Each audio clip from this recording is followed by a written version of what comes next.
Y'all, next week, not only is it going to get really cold, it's going to drop down into the teens possibly, and the wind chills are going to be single digits. For Texas, that's ridiculous. But anyway, it got me thinking. I haven't showed you guys what we do around here to winterize.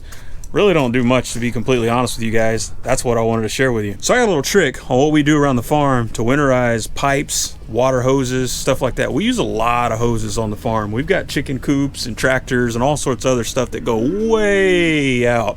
And so it could be a couple 100 feet of hose, and it's not good when one of those freezes over, because I don't know about you guys, but I don't like repairing water lines, whether it's a water hose that needs to be replaced because it busted, or even worse, a plastic pipe. So anytime we have a really hard freeze where it's going to be in the 20s for several hours, always make sure that you got something in place to mitigate that cold. So that's what I'm going to show you guys. Part of the frustration of winterizing stuff is depending on how good you are at organizing things, you may or may not be able to find something you put somewhere a year ago. I gotta tell you the secret that I use around here, and y'all, this is not a sales gimmick. I was not provided these for free. I'm not getting any kickback or anything like that. I might make a few pennies if you guys order off the link down below, which, by the way, the link's down below. I don't know if you've ever heard of these before, but Freeze Miser Outdoor Faucet Freeze Protector, that's what it's called. Now this little thing here doesn't come with it. That's a quick connector for a water hose connection. More on that in a minute.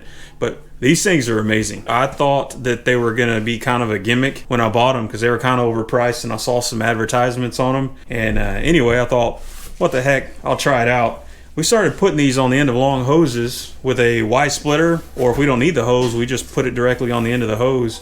And y'all, what these things do is they will prevent the water from ever stopping in the hose or the pipe that you got it connected to. So basically there's something inside of it that reacts to the cold, and once water starts to freeze, this little nipple here will start to leak water, and it'll automatically drip itself. So you basically have an auto dripping faucet when you have one of these on there. You wouldn't think, but just that enough to agitate the water and to keep it moving is enough in many situations, especially here in Texas. You folks that live up in the crazy north, I'm gonna pray for y'all. You know, this may or may not work. I don't know. I would check the manufacturer specs, but I tell you what, for down here, we've had some crazy freezes, and we put one of these bad boys on the end of a water hose. That water hose will not freeze. Which leads me to my next suggestion for you guys is get you some freeze misers, link down below. Get you some automatic quick disconnect hose fittings. I'm going to put the links for the ones we use down below as well. They just make it so easy, y'all, because you can put these. This is the male end here, and this one's kind of old and corroded a little bit, but this is the female end. Obviously, you know, you push that in there and it locks in place, and you don't have to be twisting water hoses around. And they typically don't corrode together either. We've got pretty hard water around here we've been struggling with.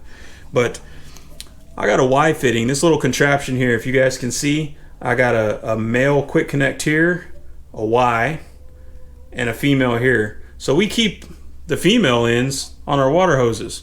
So I can take the sprayer nozzle off of a water hose that might be connected right now, like the one here by the shop.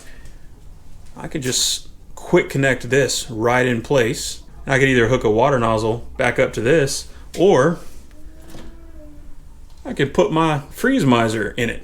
So now I've got a Y splitter to where I still have access to water if I need it during a freeze, and then I got a freeze miser sticking out of the other one. So it looks kind of like that.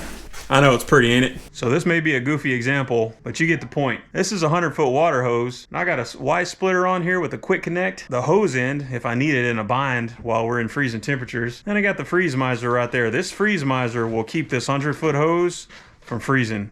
That's pretty awesome. So this is the same type of concept you can also use on your water troughs. You can put a little Y splitter, hang this above your water trough so you're not dripping water everywhere, and it'll actually drip in your water trough, and the other line can go to the float on the trough. One cool thing about that, y'all, is not only will this keep the line to your water trough from freezing over, it'll also typically keep the top from icing over, because the constant drip of the water on the top of your trough is going to agitate it enough to where ice won't form. Win-win situation. So placement, everywhere we got a water trough, I put one of these, y'all. It's never failed me. The second thing I do is I take the water lines on the far end of the house, the outside hose bibs, and I put at least one of these on the far end of the house. Even if worst case scenario, one of our outside faucets freezes over or breaks or whatever, we'll still have water running.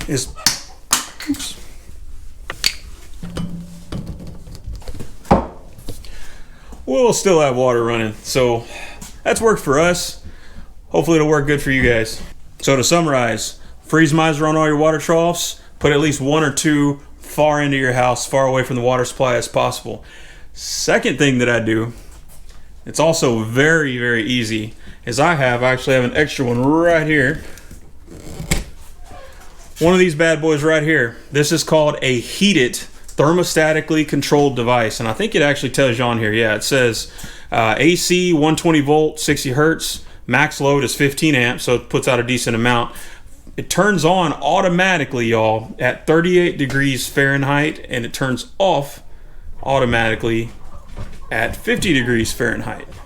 So, man, these things are pretty reliable. I bought a 2-pack, and I've had these for years. Link's gonna be down below if y'all want to go check them out. I want to say it was like 15 bucks or something. They weren't much at all, but these guys for the animals and for your well house are a game changer.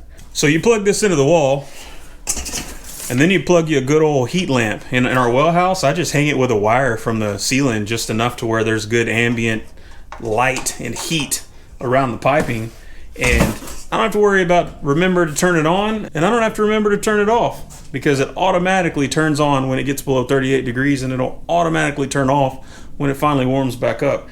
Usually doesn't take a lot of heat to keep your well house from freezing over. You just need something to heat up some of that ambient air around your plumbing if it's unprotected, and ours is in a pretty gimpy little well house. That's pretty awesome, y'all. I didn't know something like this existed till a couple of years ago, and it saved me a tremendous amount of effort in dealing with our well house freezing over, because we've had that issue in the past where our pipes froze over. So just using this light, even when it's in the teens, it served us really well, and this is how we do it. So I hope you guys found this useful. If you did, I'd really appreciate if you guys would like and sub to the channel. I try to give useful information that helps us out, share it with you guys, and hopefully help some of you guys along the way. Links for everything are going to be down below. If you guys have any questions that you can't get answers on, let me know. I'll do my best to help out.